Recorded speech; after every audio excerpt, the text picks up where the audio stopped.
Nuestro amado Dios, venimos a ti hoy reconociendo nuestra necesidad de ti, Señor. Sin ti no somos nada.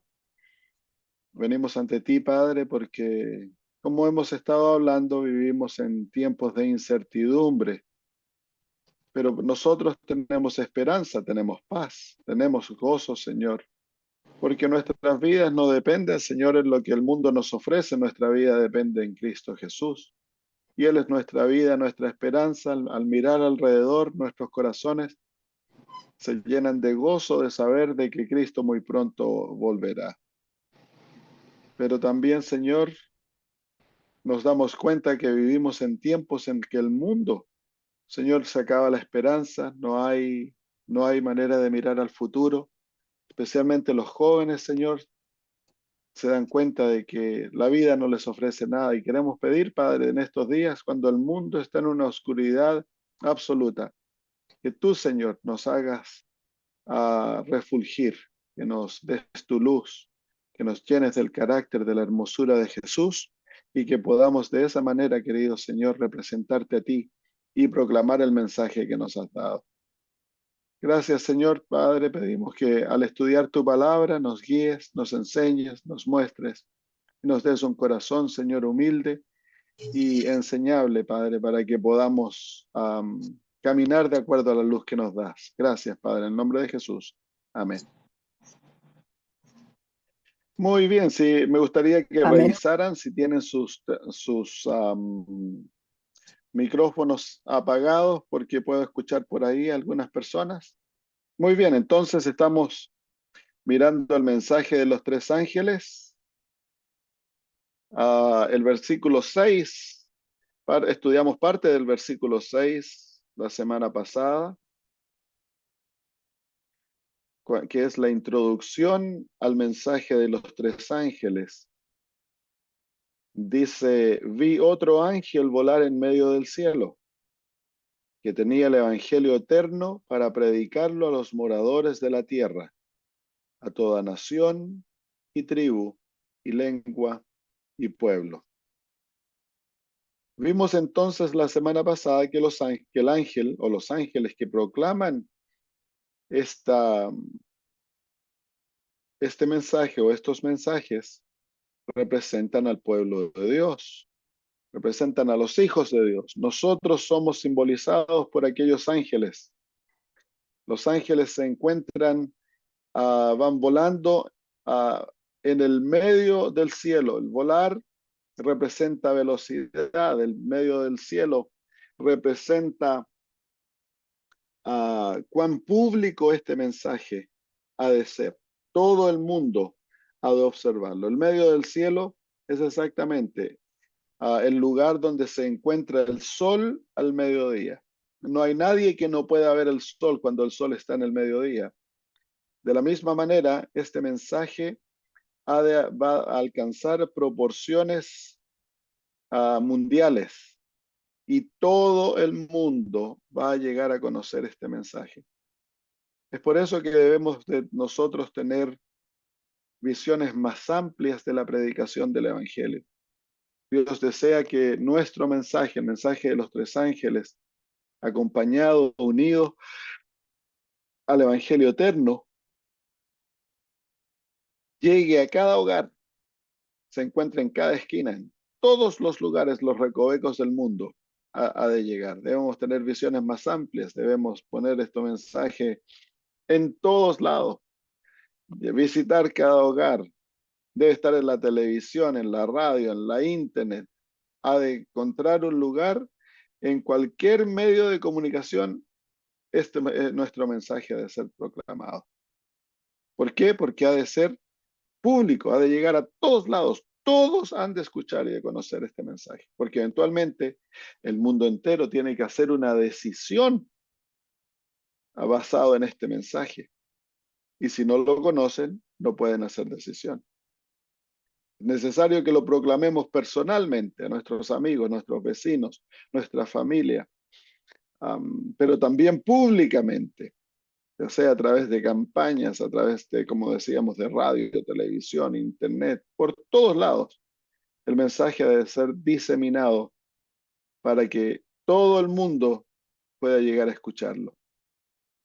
Así que se encuentra en el medio del cielo. Nuevamente, el medio del cielo, si nosotros vamos a Apocalipsis capítulo 12, versículo 1, vamos a encontrar que la mujer, ella se encuentra también en el cielo. Dice el capítulo 12, versículo 1, y apareció en el cielo una gran señal. Así que la mujer y los tres ángeles son la misma identidad, pero la mujer, por supuesto, en el capítulo 12, simboliza a la iglesia de todas las edades. Los tres ángeles simbolizan al pueblo remanente. ¿Cómo sabemos quiénes son estos tres ángeles? ¿A qué pueblo específicamente representa? Bueno, nos dice el versículo 6 del capítulo 14, que dice que el mensaje que tiene el ángel es para predicarlo a los moradores de la tierra, a toda nación, tribu, lengua y pueblo. En el capítulo 10 de Apocalipsis encontramos a Juan recibiendo una orden en el versículo 11 para profetizar, que es un acto de predicar. Capítulo 10, versículo 11 dice, y él me dijo, es necesario que profetices otra vez ante muchos pueblos y naciones y lenguas y reyes. Así que Juan recibe, que es símbolo del pueblo de Dios en los últimos días, él recibe la orden de profetizar, de llevar un mensaje profético a todo el mundo. Pero el lenguaje es muy similar a Apocalipsis 14:6. La única diferencia es de que 14, el versículo 11 del capítulo 10 nos dice pueblos y naciones y lenguas y reyes. En el capítulo 14, versículo 6, enumera nación, tribu y lengua y pueblo. La única diferencia es que no se encuentra la palabra reyes en el capítulo 14, versículo 6. Así que la asociación es bien directa porque hay varias palabras que unen esos dos versículos. Así que Juan simboliza al pueblo que va a predicar el mensaje de los tres ángeles. A ellos se les da la orden de llevarlo a todo el mundo. ¿Y quién es este pueblo? Bueno, Juan nos muestra, el capítulo 10 nos muestra a través de Juan, que es un pueblo que recibe un librito abierto. Ya lo hemos estudiado, que simboliza al libro de Daniel. Así que el libro de Daniel es la vida de este pueblo porque ellos lo comen y en la experiencia de comerlo, que es cuando tú comes algo llega a ser parte de tu naturaleza. Así que este librito es parte de la naturaleza de este pueblo, es su identidad. Ellos lo comen y trae una experiencia dulce. Al comerlo, entonces, el librito produce, el mensaje del librito produce un gran reavivamiento, una experiencia dulce. Y luego trae una experiencia amarga, que es un desengaño. Entonces, el pueblo representado por Daniel, que predican el mensaje de los tres ángeles, son aquellos que a través del estudio de Daniel, que son identificados por el libro de Daniel, pero es interesante que es Juan que come el librito de Daniel. Así que en Juan se encuentra una unión de dos libros, Daniel y Apocalipsis. Así que este pueblo es identificado porque el mensaje central de ellos se encuentra en el libro de Daniel, Apocalipsis. Ellos, a través del estudio de Daniel, pasaron por una experiencia de gran reavivamiento y luego vino una experiencia amarga. Y eso es, por supuesto, los únicos que han pasado a través de esa experiencia hoy en día son, somos nosotros, los adventistas del séptimo día. Es por eso de que nosotros, nuestro lema es el mensaje de los tres ángeles. Es la razón por la cual existimos. Y el mensaje de los tres ángeles delinea la totalidad de nuestro mensaje. Como tema central tiene el juicio de Dios que ha comenzado, la identificación de Babilonia, la marca de la bestia. En otras palabras, nos identifica a nosotros. No hay otro pueblo en el mundo que tenga como lema la predicación del mensaje de los tres ángeles. Así que el mensaje de los tres ángeles y aquellos tres ángeles representan al pueblo de Dios en los últimos días, a la iglesia remanente. Muy bien, vamos entonces ahora de vuelta al versículo 6. Y vio otro ángel volar en medio del cielo que tenía el evangelio eterno, que tenía, dice, que tenía. Esa palabra tenía um, nos muestra que el evangelio eterno, que es el centro, el tema del versículo 6, es algo que el ángel posee, que es de él. Vamos a ver algunos versículos en cuanto a esto. Vamos a, a Apocalipsis capítulo 5 y versículo 6. Dice, y miré y aquí que en medio del trono y de los cuatro seres vivientes y en medio de los ancianos estaba en pie un cordero como inmolado, que tenía 7 cuernos y 7 ojos, que son los 7 espíritus de Dios enviados de toda la tierra. Así que el tener los 7 cuernos es que él posee todo poder y tiene los 7 ojos que simbolizan el Espíritu Santo, que él posee la plenitud del Espíritu Santo. Así que el poder y los ojos representan que él tiene. La palabra tienen ahí nos indica que es algo que él posee innatamente, que por naturaleza le pertenece.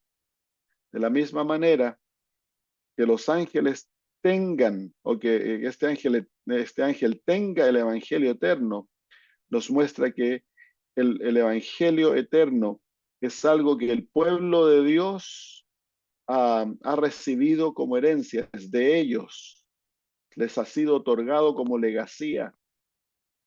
Capítulo 7, versículo 2 de Apocalipsis. Y vi otro ángel que subía de donde nace el sol, teniendo el sello del Dios viviente.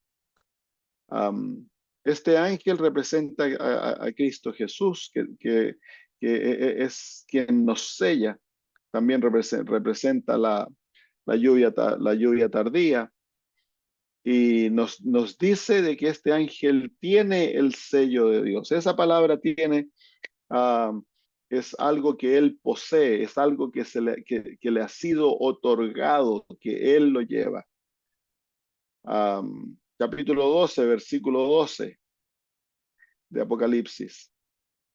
Dice, por lo cual alegraos cielos y los que moráis en ellos. Ay de los moradores de la tierra y del mar, porque el diablo ha descendido a vosotros, teniendo grande ira, sabiendo que le queda poco tiempo. Así que aquí el diablo tiene grande ira, es algo que es innato en él, es algo que lo identifica, el hecho que él tiene grande ira. De la misma manera, el ángel que lleva que tiene el Evangelio eterno. El Evangelio eterno es algo que le ha sido otorgado, es algo que le pertenece, es algo que lo identifica. Así que es una palabra clave para entender que a este pueblo se le ha otorgado el Evangelio eterno. Es una legacía divina, algo que les pertenece a ellos, que los identifica. Muy bien, veamos qué es el Evangelio eterno. Am, Vamos al libro de Romanos, capítulos 16 y versículo 25. Romanos 16, 25. El apóstol Pablo nos dice: y al que tiene poder para confirmaros, según mi evangelio y la predicación de Jesucristo, según la revelación del misterio encubierto desde tiempos eternos. Así que el apóstol Pablo nos dice que él predica el evangelio y es la predicación de Jesucristo, pero que el evangelio es eterno. El evangelio, que es el misterio encubierto desde tiempos eternos, es como se llama el evangelio. El evangelio es lo que ha sido encubierto, es un misterio que fue creado por Dios desde los días de la eternidad y ha sido predicado al mundo, otorgado al mundo. Um, Fue creado antes de la fundación del mundo, pero le fue otorgado a Adán y Eva en el momento que ellos cayeron. Vamos al libro de Génesis capítulo 3 y versículo 15. Génesis capítulo 3 y versículo 15. En el momento de la caída de nuestros primeros padres, Dios aparece en la situación la cual se encuentra Adán y Eva, que es una situación desesperada, ellos merecían muerte. Y en vez de Dios destruirlos, castigarlos por lo que han hecho, Dios les da una promesa. Es la primera promesa, la primera profecía, y es la promesa evangélica, es la promesa del evangelio. Dice ahí en Génesis 3:15, y pondré enemistad entre ti y la mujer, y entre tu simiente y su simiente. Él te herirá en la cabeza y tú le herirás en el calcañar. Entonces Dios aquí interviene y da una promesa. La promesa es de que él intervendrá en la realidad humana para poner enemistad en el corazón de un grupo de personas llamada la mujer. La mujer, símbolo de la iglesia, del pueblo de Dios en estos versículos, de todos aquellos que van a ser salvos, que responden a la invitación de Dios, al arrepentimiento, y en ellos Dios implanta enemistad contra el pecado. Es por eso que este es el Evangelio, porque tan solo el Evangelio, a través de la gracia divina, puede ser puesta enemistad en el corazón contra el pecado, no contra Dios. Entonces aquí se nos muestra claramente que es Dios el que interviene en la realidad divina, en la realidad humana, para crear un grupo llamado la mujer. La mujer son aquellos que han respondido a la gracia de Dios y han aceptado a Cristo como su Salvador a través de las edades. En ellos Dios establece una enemistad contra el pecado, contra el reino satánico. Y luego la segunda parte del versículo nos muestra entonces que Dios va a enviar un Salvador, va a enviar a la simiente que viene a través de la mujer, y la simiente va a destruir al enemigo. Entonces, este es el tema central de las Escrituras. El tema central de las Escrituras es el Evangelio eterno. Mostrarnos el desarrollo del Evangelio eterno a través de las edades y la guerra que Satanás ha hecho en contra del Evangelio. Es el tema central, es el tema más grande de las Sagradas Escrituras. Uh, el Evangelio eterno. El capítulo 3, versículo 15 de Génesis es la piedra central de las escrituras. Todas las escrituras han sido formadas a través de este fundamento para mostrarnos su cumplimiento. Y lo vemos en Génesis, en Apocalipsis 12:1, que el tema continúa al mostrarnos la mujer. Es la misma mujer de Génesis. Y mostrarnos la mujer embarazada que va a dar a luz a la simiente. Es el cumplimiento de Génesis 3:15. Nos muestra la gran batalla que Satanás trata de llevar a cabo para destruir a la simiente de la mujer y destruir a la mujer, la persecución de la iglesia.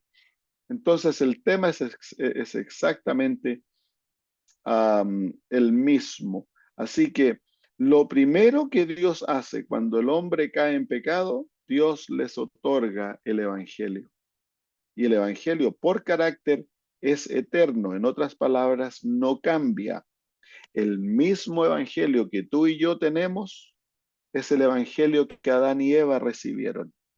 Y el verdadero Evangelio es una de las marcas identificatorias del pueblo de Dios. El pueblo de Dios siempre ha tenido y ha creído y ha predicado el mismo evangelio. Vamos a segunda de Pedro, capítulo 2 y versículo 5. Segunda de Pedro, capítulo 2 y versículo 5.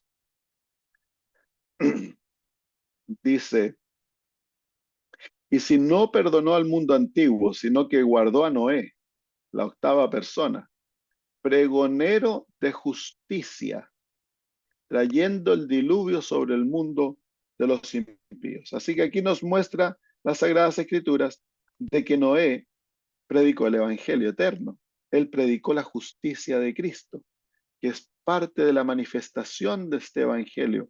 El mostrarle al mundo que Dios puede otorgarnos una justicia a través de la cual somos aceptos ante Él. Predicó a Cristo Jesús, Noé. Así que Noé tenía su tema, su predicación tenía dos grandes pilares y los vamos a ver en un ratito. Judas capítulo 1, versículos 14 al 15. Judas capítulo 1, versículos 14 al 15. Judas es el librito que está justo antes de Apocalipsis. Capítulo 1, versículos 14 al 15. Él nos dice, de estos también profetizó Enoc, séptimo desde Adán, diciendo aquí el Señor que viene con decenas de millares de sus santos para ejecutar juicio contra todos y convencer a todos los impíos de entre ellos, de todas sus obras impías que han cometido impíamente y de toda palabra dura de que los pecadores impíos han hablado. Entonces aquí Judas nos muestra una parte del Evangelio que es la segunda venida de Cristo. La segunda venida de Cristo. Él profetiza acerca de la segunda venida de Cristo ya en los días de los patriarcas antes del diluvio. Él está proclamando el Evangelio, las buenas nuevas de la salvación, y también proclama el juicio. Dos aspectos que se encuentran también en el mensaje de los tres ángeles, el mensaje otorgado a la iglesia adventista, el Evangelio eterno y la predicación del primer ángel acerca del juicio. Así que ya en los días antes del diluvio, Noé mismo predicaba el mismo evangelio que nos ha sido otorgado a nosotros. Vamos a Gálatas capítulo 3, versículo 8. Gálatas capítulo 3, versículo 8.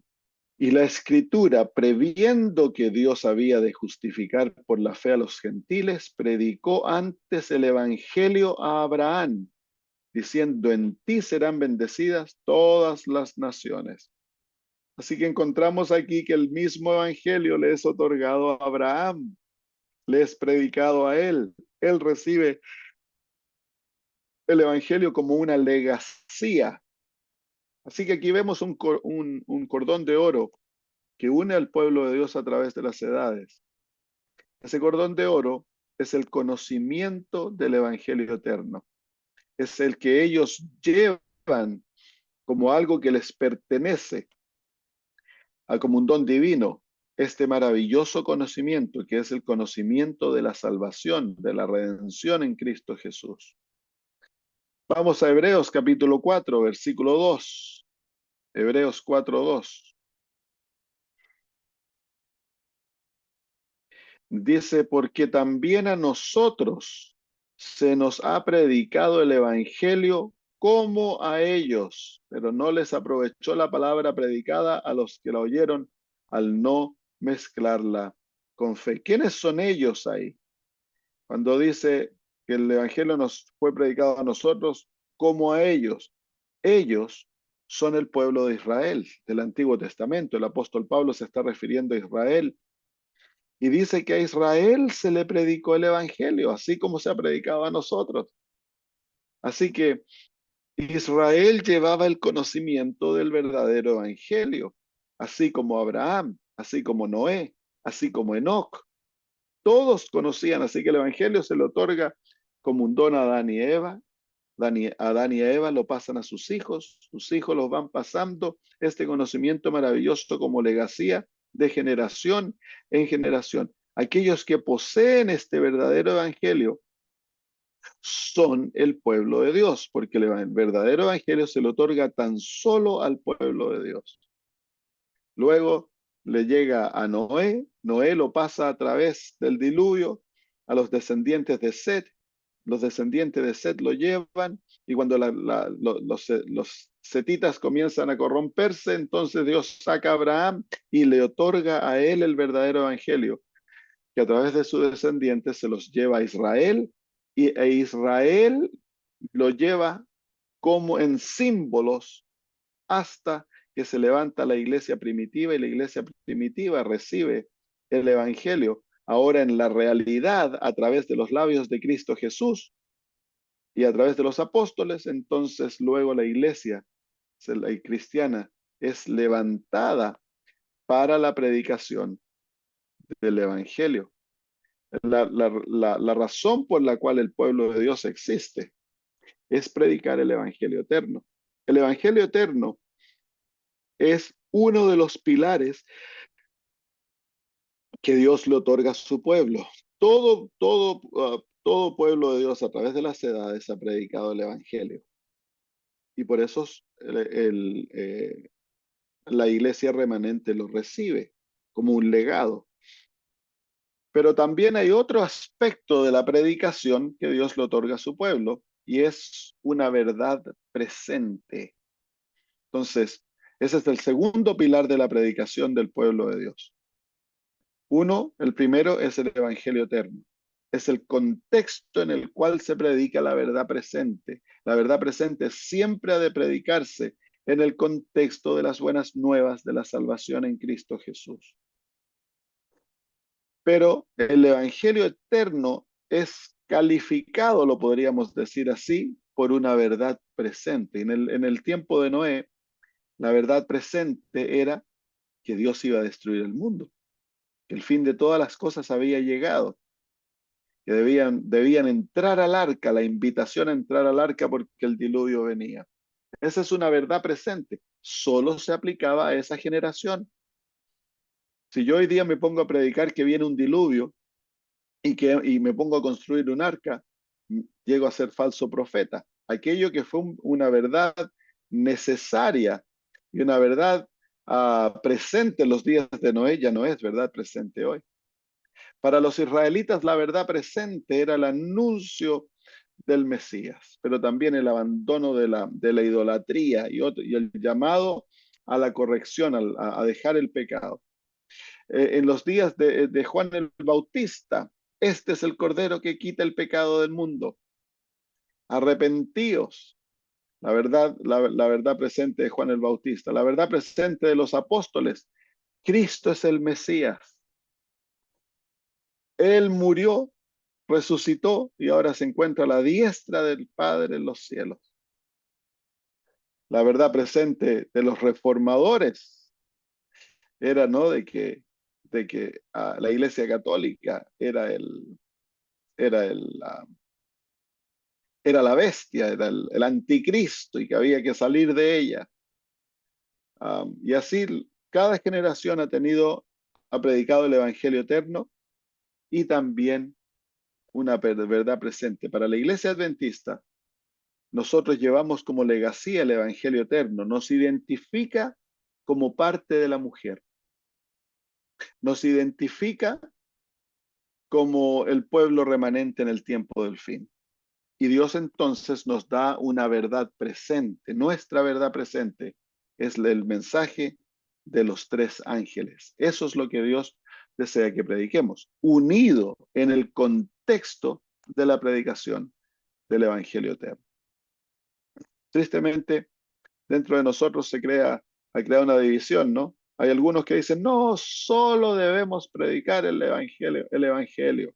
No es necesario andar hablando de profecías y de fechas y del juicio. No, prediquemos, exaltemos a Cristo, hablemos solo del Evangelio. Pero es que el Evangelio siempre ha de tener una verdad presente. Y hay otros que a lo mejor inconscientemente y también a veces conscientemente creen de que no hay necesidad de hablar del amor de Dios, del perdón de nuestros pecados, de la aceptación en Cristo, de la justificación por la fe. Y ellos lo único que enfatizan o que enfatizan más grandemente son las profecías, el tiempo del fin, los grandes eventos que están ocurriendo, la marca de la bestia, la ley dominical.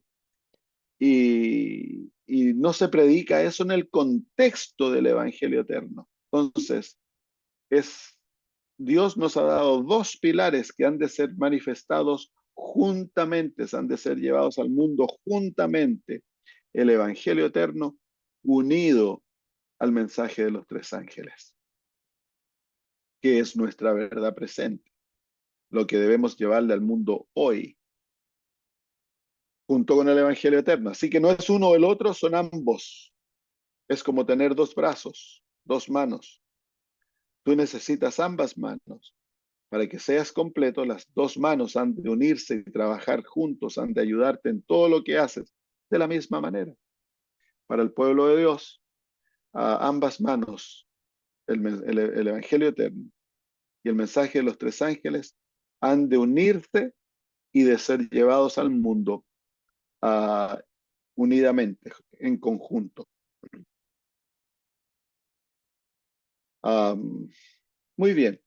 El Evangelio eterno está identificado. Para ser identificado, el Evangelio eterno tiene 4 ingredientes que lo identifican. Y de esa manera se reconoce el verdadero evangelio de un evangelio que es una falsificación, porque Satanás de hecho va a tratar de falsificar el evangelio o ha falsificado el evangelio para que haya confusión, porque él siempre desea crear confusión. Entonces veamos los ingredientes del verdadero evangelio y lo vemos en los símbolos que le fueron otorgados al pueblo de Dios en el Antiguo Testamento. Vamos a Génesis capítulo 3 y versículo 21.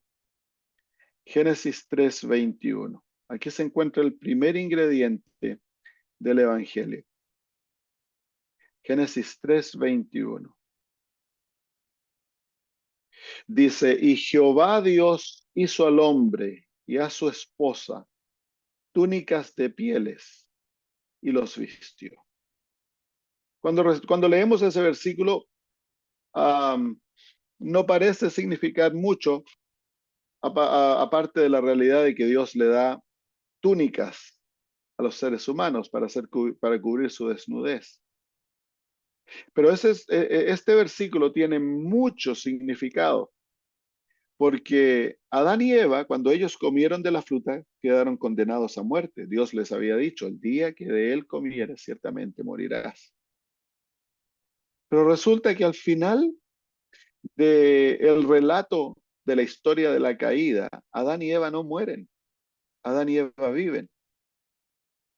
Entonces, ¿mintió Dios? ¿Se olvidó Dios de lo que él le había dicho a Adán, de que el día que de él comieren ciertamente morirán?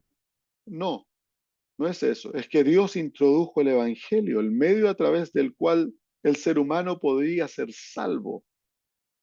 Y en el versículo 21 vemos el Evangelio en práctica. Dios le enseña a Adán y Eva la manera en la cual ellos han de cubrir su desnudez, como el pecador. La desnudez es símbolo de pecado, porque el momento que comieron, que pecaron, ellos quedaron desnudos, signo de culpa. La manera que ellos han de cubrir su desnudez no es para haciéndose hojas propias. Ahí se encuentra el falso evangelio. Ellos trataron de cubrir su desnudez con un delantal hecho por sí mismo. cubrir su culpa, cubrir su sentido de haber pecado. Ellos lo trataron de cubrir por sus propias obras. Dios aquí les enseña de que hay una provisión para el pecador, y aquella provisión es un sacrificio. El sacrificio, esos dos animales que proveyeron las túnicas, que proveyeron las pieles, murieron en lugar de Adán y Eva. Hubo una muerte ese día en el jardín. No fue la muerte de Adán y Eva, porque Dios había proveído un sustituto. Y el sustituto iba a morir para proveer mantos para cubrir al pecador de su desnudez. Y simbólicamente entonces Dios introduce el sistema sacrificial para que el pecador sea vestido. Y Adán y Eva, que estaban desnudos, ahora están cubiertos por las pieles de los animales. Así que aquí encontramos la predicación de la justicia de Cristo. Dios les enseña cómo obtener justicia. El manto es símbolo de justicia. Aquella justicia que ellos perdieron, ahora la reciben como un don a través de la muerte del sustituto. Los animales mueren y quedan desnudos, llevando la desnudez de Adán y Eva. Y Adán y Eva quedan vestidos gracias a que el animal muere en su lugar, llevando su desnudez, su culpa. Entonces ahí se les enseña el evangelio a Adán y Eva, cómo recibir perdón, cómo ser reconciliados con Dios. Y Dios les otorga a dos elementos. Uno se ve y el otro no se ve.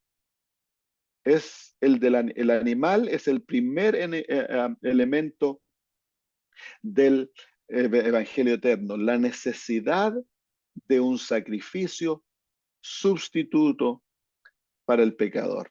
Ese es el primer elemento del verdadero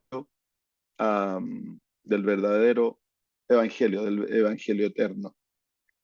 El pecador tan solo puede ser salvo si él se apodera de la justicia proveída por el sustituto, por el sacrificio. El segundo elemento se encuentra en Génesis 8, versículo 20. Ahora, si nosotros nos damos cuenta, entre el pueblo de Dios ahora, cada vez que en el libro de Génesis vemos al pueblo de Dios, siempre lo vemos sacrificando. El sacrificio llega a ser el centro de la fe del pueblo de Dios. El pueblo de Dios es identificado por el sacrificio. Caín rechazó el sacrificio, por eso él fue rechazado. Y los descendientes de Caín tienen de primeras una religión legalista. Ellos desean ser aceptados por sus obras. Por eso Caín trae el fruto de sus propias manos. Él demanda que Dios lo acepte por sus obras, no por el sustituto. Así que, a medida avanza el tiempo, Satanás tergiversa el asunto del sacrificio e introduce sacrificios. El sacrificio ha de ofrecerse para complacer a Dios, que está enojado con nosotros. Así que mientras más grande el sacrificio, mejor, y luego se introducen sacrificios humanos. El sacrificio no es para complacer a Dios. El sacrificio es para satisfacer nuestra necesidad. Dios no está enojado con nosotros. Dios no está enemistado con nosotros. El sacrificio de Cristo no complació a Dios. El sacrificio era por nuestra necesidad, no para Dios. Así que el sacrificio tú lo puedes seguir a través del Antiguo Testamento. Se ve el sacrificio, se ve como Israel batalla con el asunto del sacrificio, cómo vuelven el sacrificio como un talismán, creyendo que los animales lo salvan. Todo se ve en el Antiguo Testamento, pero se ve cómo Dios lleva este aspecto del verdadero sacrificio hasta la cruz de Cristo cuando muere, y Él es nuestro sacrificio. Los sacrificios del Antiguo Testamento apuntaban a Cristo Jesús. Cuando Israel viene, Dios les da un sistema sacrificial. En la época de los patriarcas, tan solo conocían un sacrificio, que era el sacrificio del holocausto, el sacrificio que se quemaba completo en el altar.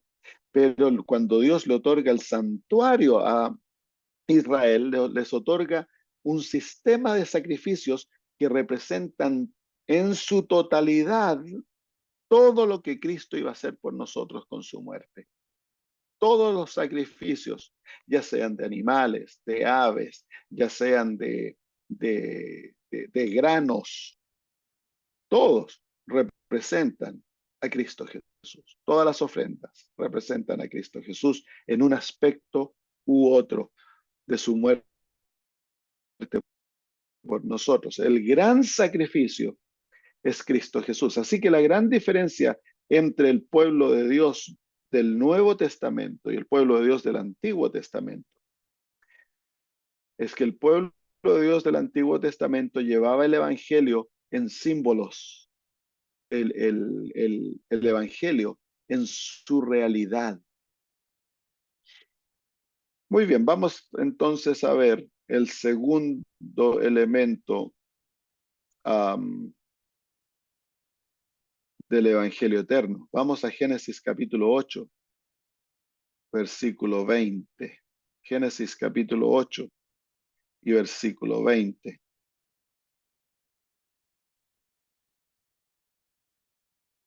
Aquí vemos a Noé. Dice, y edificó Noé un altar a Jehová, y tomó de todo animal limpio y de toda ave limpia, y ofreció holocausto en el altar. Entonces ahí vemos que para ofrecer el sacrificio, que aquí claramente se lo identifica como el holocausto, que es el sacrificio que es completamente consumido por fuego.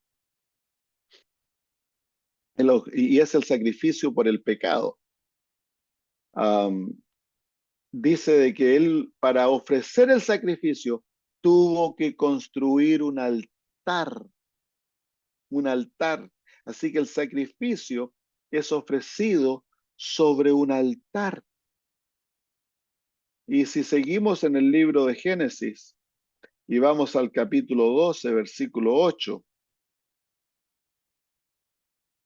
vamos a encontrar a Abraham y dice, y se pasó de allí a un monte al oriente de Betel y tendió su tienda, teniendo a Betel al occidente y a Ai al oriente, y edificó allí un altar a Jehová e invocó el nombre de Jehová. Así que aquí vemos a Abraham. Él edifica un altar. Lo primero que hace cuando llega a la tierra es edificar un altar. ¿Por qué va a edificar un altar? Porque mañana y tarde Abraham reúne a su familia alrededor del altar para ofrecer sacrificio a Jehová. Así que aquí encontramos el segundo elemento que identifica al pueblo de Dios. Donde tú ibas, si vivías en ese tiempo y te encontrabas con un altar, sabías que ahí había estado Abraham. Entonces el altar identifica la religión de Abraham. Vemos a Jacob edificando un altar.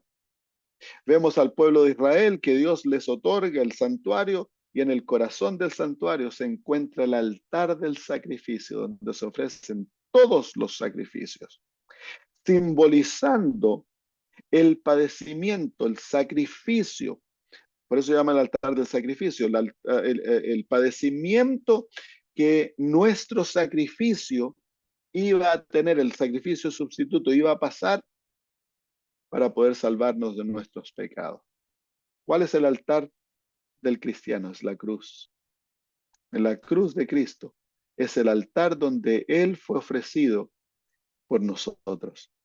Así que todos aquellos altares del Antiguo Testamento apuntaban a la gran realidad que Cristo, que el gran Mesías, el sustituto, iba a morir por nosotros para darnos nuestro manto para cubrir nuestros pecados. Y Él iba a morir desnudo, llevando nuestros pecados. Cristo Jesús murió desnudo.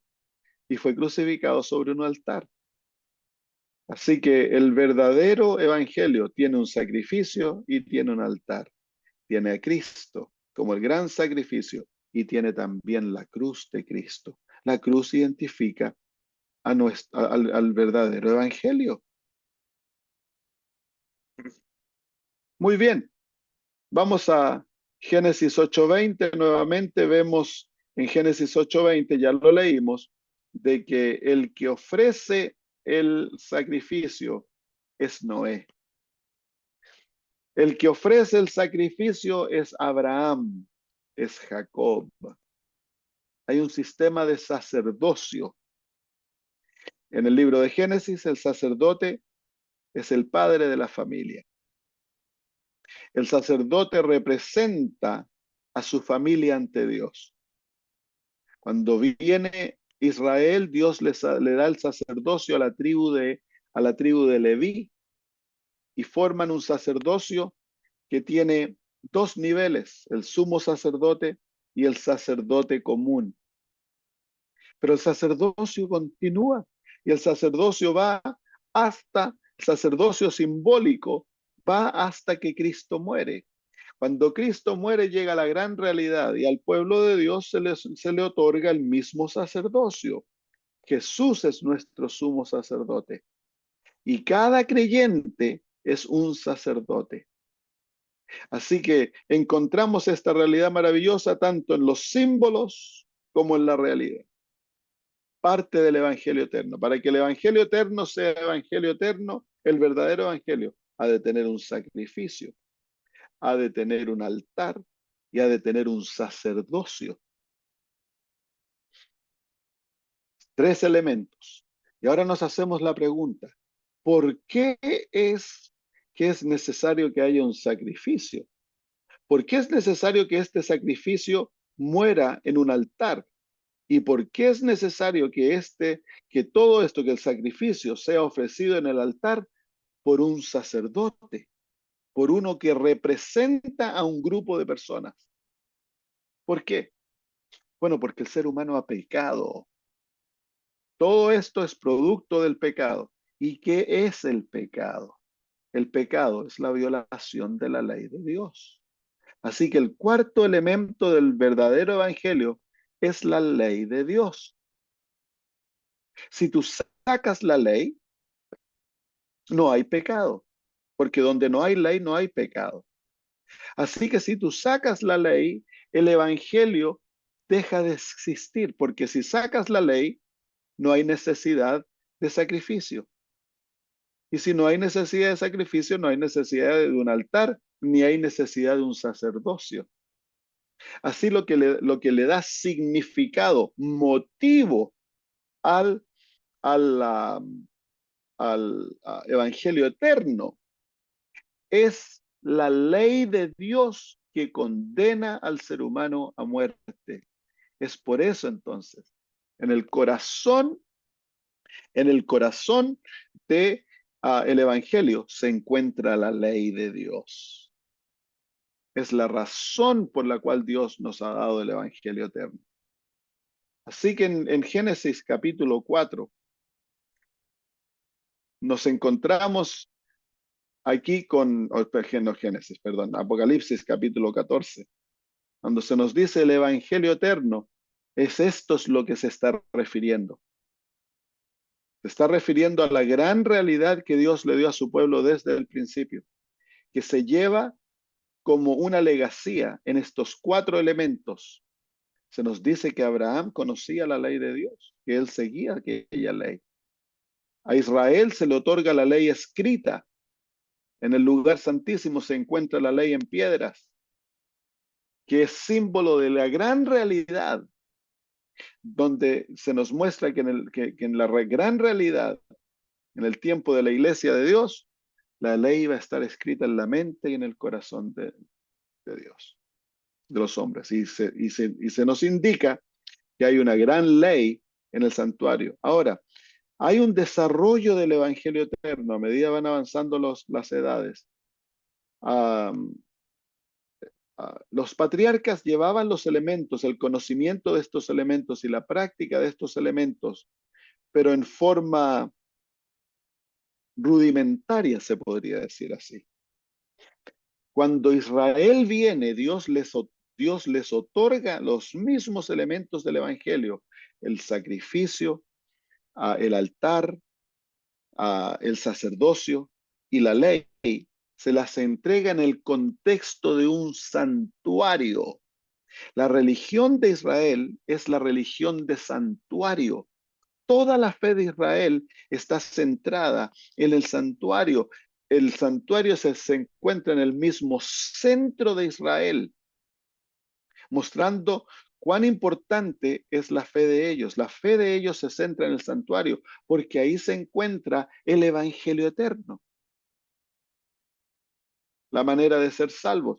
Cuando Israel deja de ser el pueblo de Dios, Dios le otorga a su iglesia el conocimiento del verdadero santuario. Y es en este santuario, la realidad del santuario celestial, que une toda la tierra, todo el universo, se encuentran estos cuatro elementos. Y a la iglesia adventista, nuestra legacía es el santuario. Entonces, nosotros sabemos que somos el remanente porque nosotros llevamos como legacía, nosotros tenemos el evangelio eterno para predicarlo a todas las naciones. ¿Qué en cuanto a las otras denominaciones? Las otras denominaciones tienden a tener dos aspectos del evangelio eterno. Ellos no tienen el conocimiento del santuario, no lo entienden, pero tienen conocimiento del sacrificio y del altar. La gran mayoría de ellos no entienden el asunto del sacerdocio de Cristo especialmente y rechazan la ley de Dios. Entonces ellos tienen una falsificación del evangelio, no tienen el evangelio eterno. El verdadero evangelio se le ha sido otorgado al pueblo de Dios, al remanente. Eso es lo que nos identifica. Así que somos nosotros los que llevamos como legado y como deber de diseminarlo sobre el mundo el conocimiento del evangelio eterno. Ahora, tristemente, como pueblo, nos hemos olvidado de qué es lo que es el verdadero evangelio y tendemos a predicar un evangelio pentecostal, un evangelio a medias. El verdadero evangelio une estas cuatro partes en el contexto de un santuario y es eso lo que se le entrega al mundo. El conocimiento completo del evangelio es lo que identifica al pueblo de Dios en los últimos días. Pero así como Israel en el tiempo pasado era tentado a abandonar el conocimiento e irse con la adorar a otros ídolos y seguir tras dioses ajenos, nosotros tendemos a tener la misma tendencia de abandonar lo hermoso que Dios nos ha dado a nosotros y adoptar conocimientos parciales de otras iglesias y enfatizar solamente algunos aspectos. Queremos que tan solo se predique la cruz, el altar, o que hablemos tan solo del sacrificio. Es esencial, pero no es lo único. No es lo único que Dios nos ha dado. Si sacamos la ley, si dejamos de enfatizar aquella ley de amor que ha sido violada, entonces el Evangelio pierde su sentido. Lo que le da el sentido y el valor al Evangelio es la ley de Dios, porque es aquella ley que nos muestra el por qué, la razón, y el entender la maravilla de la realidad que Cristo es nuestro sumo sacerdote y que nosotros cooperamos con Él en la obra del sacerdocio. Entonces eso nos da una totalidad del entendimiento del Evangelio y luego expuesto el Evangelio en el contexto de un santuario, de la gran realidad del santuario de Dios. Eso es lo que nosotros tenemos. Es un conocimiento avanzado que ningún otro pueblo en la tierra posee. Y Dios nos ha llamado a hacer de este conocimiento, proclamarlo a todo el mundo, a toda nación, tribu, lengua y pueblo, el conocimiento no tan solo de los tres ángeles, sino que del Evangelio eterno, ha de ser llevado. Eso es la razón de nuestra existencia, el por qué nosotros vivimos. Bueno, vamos a seguir estudiando eso la próxima semana, ya se nos acabó el tiempo. ¿Hay alguna pregunta? ¿Aló? Buenas tardes, pastor. ¿Sí? Buena. Eh, Quisiera hacer una pregunta. Aquí hay una persona muy interesada en esta pregunta que se lo haga personalmente, por favor. Lo dejo acá. Hola, pastor, mucho gusto. Ya. Hola, hola. Estaba escuchando desde lejos la presentación. Oiga, pastor, lo que pasa es que hace poco tiempo ha habido una controversia y que justo tiene que ver con la lección de este trimestre, digamos, justo en las últimas lecciones, y es con respecto a si en el sábado, perdón, si en el cielo se va a guardar el sábado. Ha habido una controversia entre adventistas y algunos que se han retirado de, de la iglesia siendo adventistas, hasta pastores que dicen que no. Incluso salió el pastor Bullón, hijo, mencionando de que estaba errado lo que, o se malinterpreta lo que dice la Biblia en Isaías con respecto a que se va a guardar el sábado, sino que él menciona también de que no se va a guardar digamos, en el cielo, sino que solamente en la nueva tierra. Y ahí está el asunto. Esa era la consulta de pastor. Ah, ya. Gracias, pastor. Ya. Gracias. Se nos muestra, el libro de Isaías nos muestra la eternidad del sábado. Así que si algo es eterno, no tiene pausa. Yo pienso que sí vamos a seguir guardando el sábado en el cielo. ¿Por qué no? No hay problema alguno. Am, el libro de Isaías nos muestra, claro, la nueva tierra. Vamos al libro de Isaías capítulo 61. Pero el libro de Isaías nos muestra la continuidad del sábado, el hecho de que el sábado no deja de existir am, en la nueva creación, que lo que Dios nos dio al principio continúa con nosotros. Dice, versículo capítulo 66, porque como los cielos nuevos y la nueva tierra que yo hago permanecerán delante de mí, dice Jehová, así permanecerá vuestra simiente y vuestro nombre. Y será que de mes en mes y de sábado en sábado vendrá toda carne a adorar delante de mí, dice Jehová. Así que eso nos muestra la continuidad, que no hay interrupción en la realidad de la semana y en la realidad de el sábado. Así que yo pienso que sí, eso nos muestra de que lo mismo que se practicó en la tierra, se sigue practicando en la tierra nueva, es el deseo de Dios, que el Dios, que es el Dios, el Señor del sábado, va a continuar con aquella realidad sin interrumpirla. El hecho que el libro de Apocalipsis no nos muestre el sábado en el cielo, porque la realidad es de que se nos muestra muy poco de lo que va a ocurrir en el cielo durante los 1000 años. El hecho que que el libro de Apocalipsis no nos muestre aquella realidad no quiere decir de que no va a estar ahí. Yo creo de que lo que el libro de Isaías nos muestra es simplemente de que no hay interrupción en aquella gran realidad que Dios nos ha dado. Incluso nuestros 1000 años en el cielo es una realidad sabática, porque es un descanso sabático que se le otorga a la tierra. 6000 años, la gran mayor parte de la población ha violado el sábado por 6000 años. Entonces, por 1000 años, Dios les va a dar a la tierra un descanso sabático. No se va a hacer nada en la tierra. Así que eso es cumplimiento del, del jubileo y del sábado anual que venía cada 7 años para Israel. Así que la realidad sabática continúa. No hay diferencia. Que no se lo menciona en el libro de Apocalipsis, no quiere decir de que no existe en el cielo.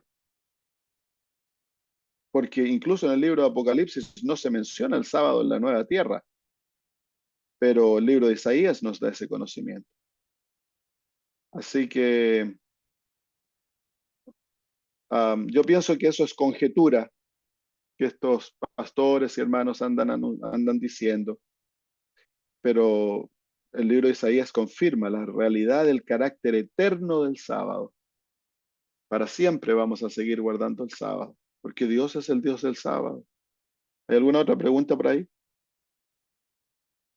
Sí, yo tengo una que en realidad creo que ya debería saberlo, pero bueno, me disculpo por mi ignorancia. Tal vez lo mencionaron hoy incluso, pero llegué un poco tarde. El tema de lo que se considera verdad presente para el día de hoy. ¿Cómo sabemos nosotros que la verdad presente para la iglesia adventista es el mensaje de los tres ángeles? Porque vemos que es el legado que se le otorga a la iglesia adventista junto con el Evangelio eterno. La verdad presente incluye el Evangelio eterno. La predicación de nuestro mensaje es la verdad presente y el Evangelio eterno. En Apocalipsis capítulo 10, al pueblo que pasó por la experiencia dulce y amarga, entonces se le ordena predicar, profetizar a todo el mundo. Y se mencionan los tres grupos de entidades que menciona Apocalipsis 14, versículo 6. Toda nación, tribu y pueblo. Lengua y pueblo. La única diferencia es que no se menciona a los reyes en Apocalipsis capítulo 6. Entonces eso une a ambas entidades y nos deja entender de que los que predican ese mensaje son los mismos que pasaron por la experiencia de desengaño por haber comido el librito. Así que Juan se une con Daniel para predicar ese mensaje a todo el mundo y que es el legado adventista. No hay otro pueblo en el mundo que tenga como lema el Evangelio eterno y los tres ángeles. Ok, está buena la respuesta, gracias. Lo que nos identifica que nosotros somos los depositarios del verdadero evangelio, del evangelio eterno, porque al identificar el evangelio eterno con aquellas cuatro ingredientes en el contexto de un santuario, tan solo nosotros como pueblo llevamos el conocimiento aquel del evangelio eterno en el contexto de un santuario. No hay otro pueblo en la tierra que tenga el evangelio en su completo como nosotros lo tenemos. Todas las otras iglesias protestantes evangélicas tienden a tener dos aspectos del santuario, máximo tres, pero no tienen los cuatro elementos que incluye la aceptación de la ley de Dios como el centro de la necesidad del evangelio.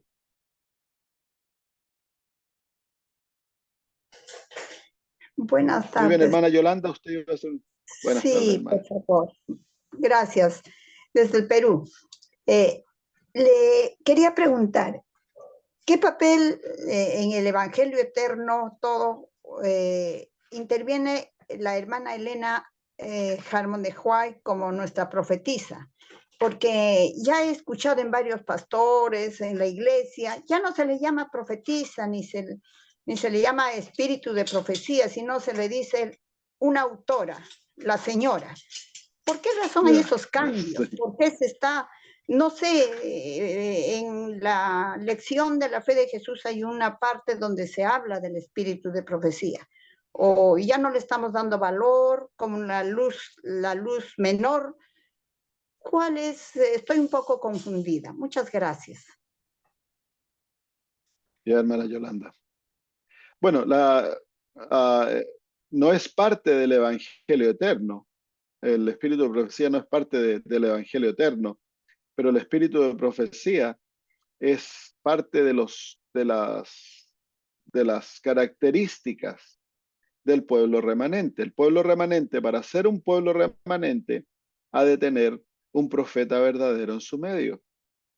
Dice el libro de Apocalipsis capítulo 12, versículo 17, que estos son los que guardan los mandamientos de Dios y tienen el espíritu de profecía.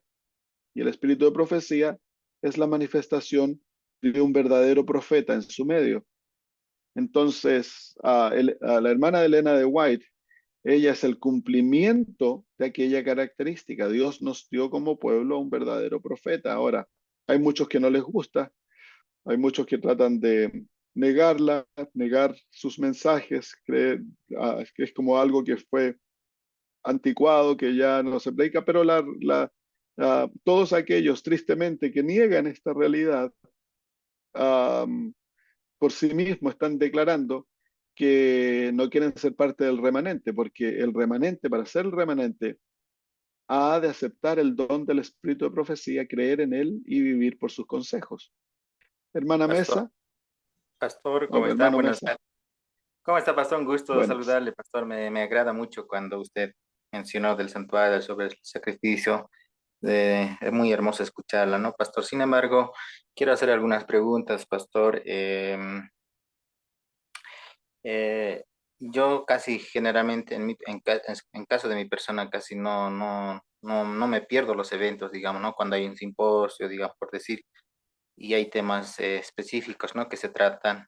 Por ejemplo, en una oportunidad, el tema era sobre la justificación acá en Bolivia.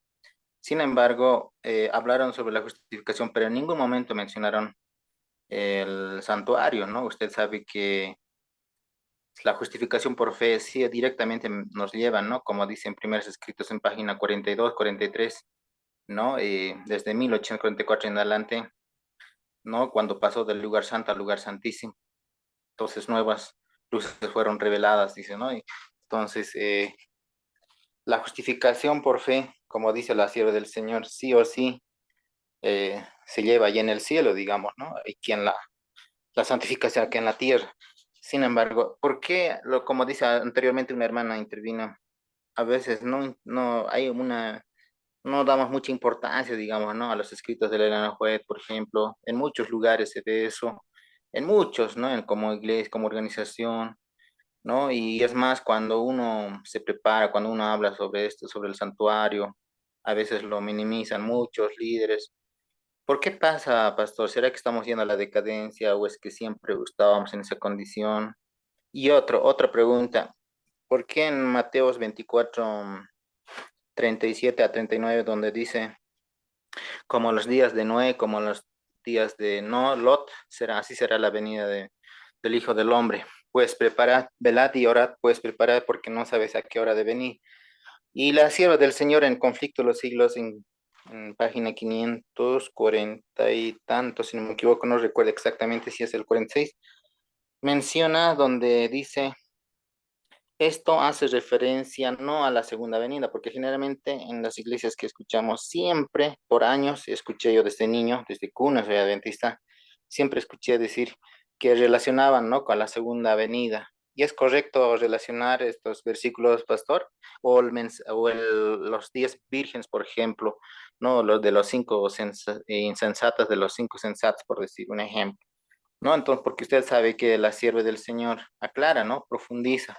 Yo siempre digo eso, digamos, si queremos estudiar la Biblia, tenemos que estudiar juntamente con los libros de Espíritu Profecía, ¿no? Para no salirnos del contexto, cada texto tiene su contexto y nos profundiza, nos aclara, digamos, ¿no? O sea, prácticamente eso es la inspiración divina misma, los escritos de Ellen White. Pues nos ayuda muchísimo para poder comprender, digamos, ¿no? Porque el mundo cristiano, hay tantas denominaciones que leen la Biblia, leen, y nosotros también leemos, pero hay algo muy importante que no se está entendiendo, que es la verdad presente, como usted menciona, ¿no? La verdad presente no se está mencionando, no se está entendiendo correctamente la justificación por fe, ¿no? Etcétera, etcétera. Entonces, eso, ¿no? Es a veces muy triste, a veces, ¿no? Al menos. ¿Por qué pasa eso, pastor? Bueno, hermano, habló varias cosas. ahí nosotros hemos estudiado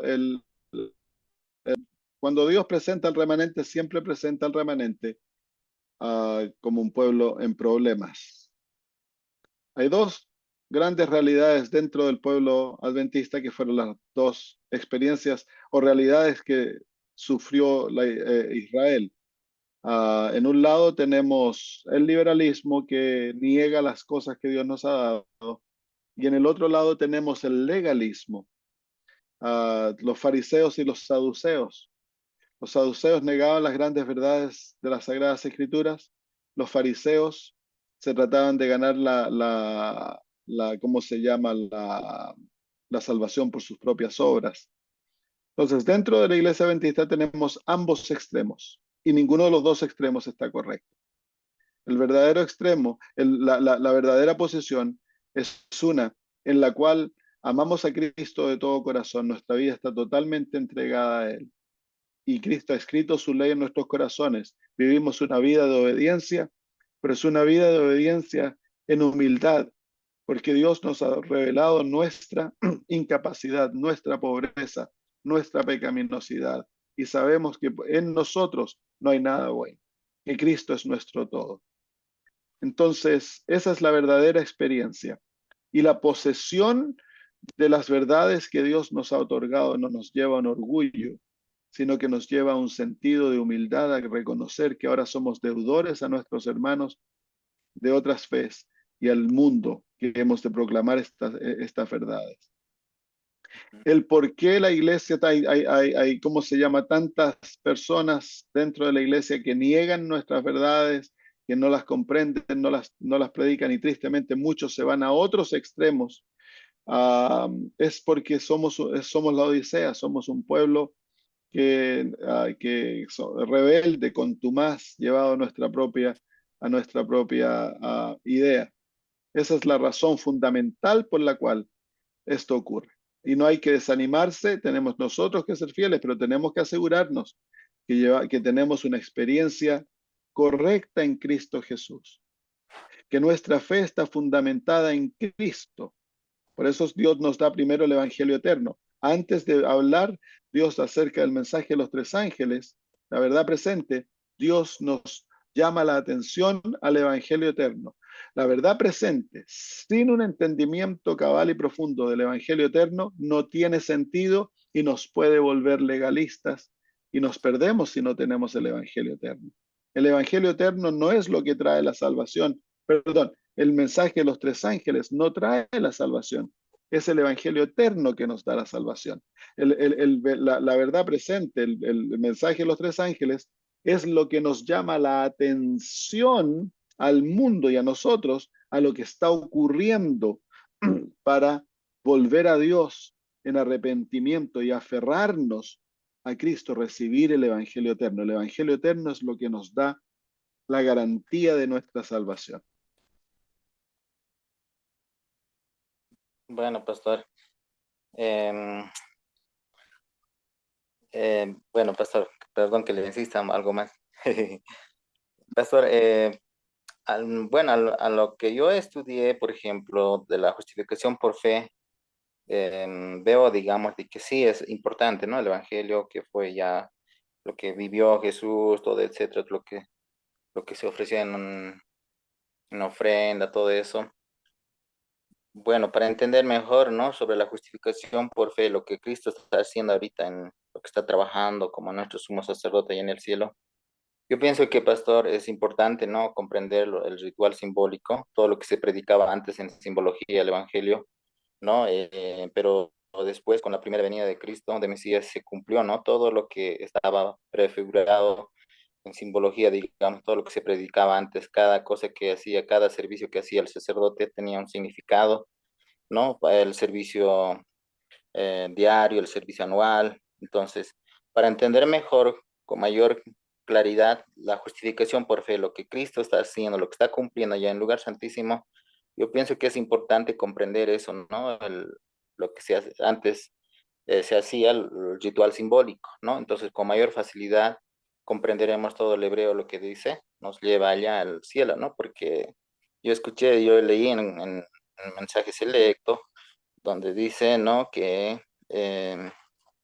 nosotros debemos comprender sí o sí estos dos temas importantes, que el santuario y el juicio a los vivos. Es muy esencial y habla también, ¿no? Sobre cómo debemos prepararnos, cómo podemos nosotros tener resultados, cómo podemos eh, ver, digamos, en nuestras vidas que se cumpla Gálatas 5:22, por ejemplo, los frutos del Espíritu Santo, cómo puede germinar, digamos, ¿no? La semilla en nuestros corazones. Es la única manera, aceptando la amonestación del testigo fiel, dice, ¿no? La sierva del Señor. Y ese testigo de fiel, como usted mismo menciona hace un momento, que nos amonesta, ¿no? Nos hace ver nuestra verdadera condición, nuestra incapacidad.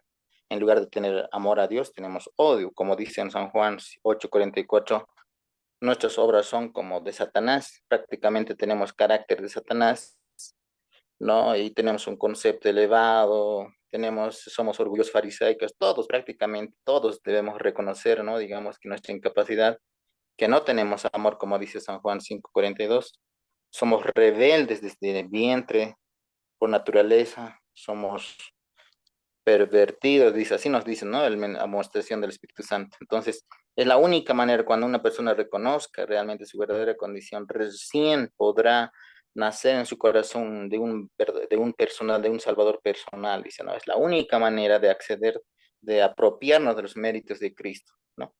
Entonces, al menos yo, pastor, entendí en esa manera, por ejemplo, que es la única manera de ser aceptados, es la única manera de encontrar a través de su sacrificio el perdón, la misericordia, y recién todavía viene el Espíritu Santo, el bautismo diario del Espíritu Santo, que en forma de lluvia temprana, ¿no? Porque si bien el Espíritu Santo actúa aquí, solamente actúa, dice, como visitante, pero no como habitante, y muchos como pueblo de Dios, ¿por qué no llegamos a tener un revelamiento, una reforma? No hay un cambio, no hay frutos.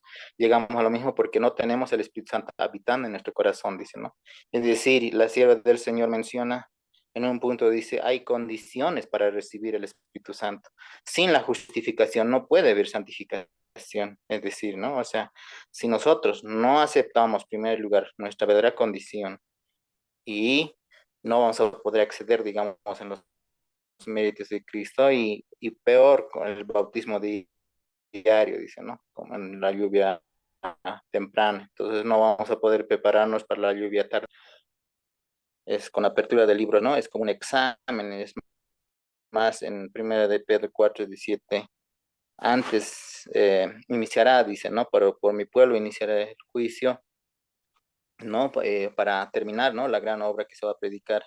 Como dice la sierva mismo, dos temas solamente se va a predicar, ¿no? El mensaje de los tres ángeles, ¿no? Juntamente con el tema del santuario celestial. Solamente eso se va a predicar en el pregón, dice, ¿no? Pero para eso, para ser parte de ese grupo especial que Dios está preparando, necesitamos prepararnos para el juicio de los vivos, de un evento solemne que se avecina, ¿no?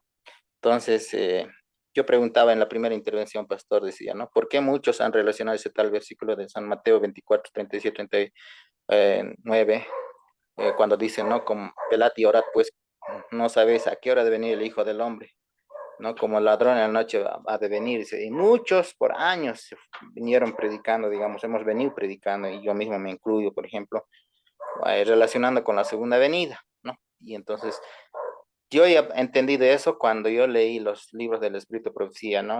Es prácticamente eso nos aclara muchísimo, muchísimo, y ahí mismo menciona, ¿no? Que no hace referencia a la segunda vez, pero muchos relacionan, digamos, ¿no? Y no, realmente es muy hermoso estudiar la Biblia y los libros, ¿no? De la sierva del Señor.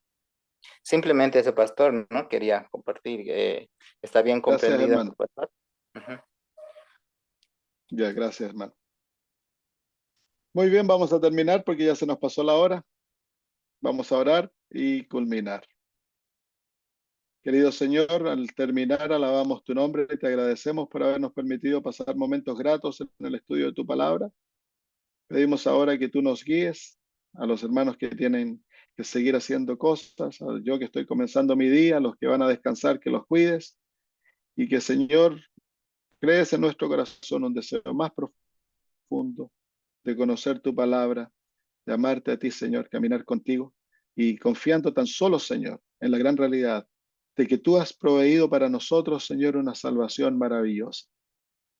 Padre eterno, pedimos de que como pueblo, nos des, Señor, el deseo de predicar tu palabra, de proclamarla, Señor, de llevar este mensaje maravilloso al mundo entero, que podamos, Señor, no tan solo prepararnos nosotros, sino que preparar al mundo entero, Señor, para la gran realidad que viene pronto sobre nosotros. Gracias, Señor. Bendícenos ahora y acompáñanos en todo lo que vamos a hacer, que podamos honrarte y glorificarte en nuestra vida. Lo pedimos por Jesús. Amén. Muy bien, hermanos, un abrazo para todos. Chao, chao. El Señor los bendiga. Igualmente. Chao, Gracias, pastor. pastor. Buen día. Chao, Gracias. chao. Saludos a Chao, todos. chao. Chao a todos.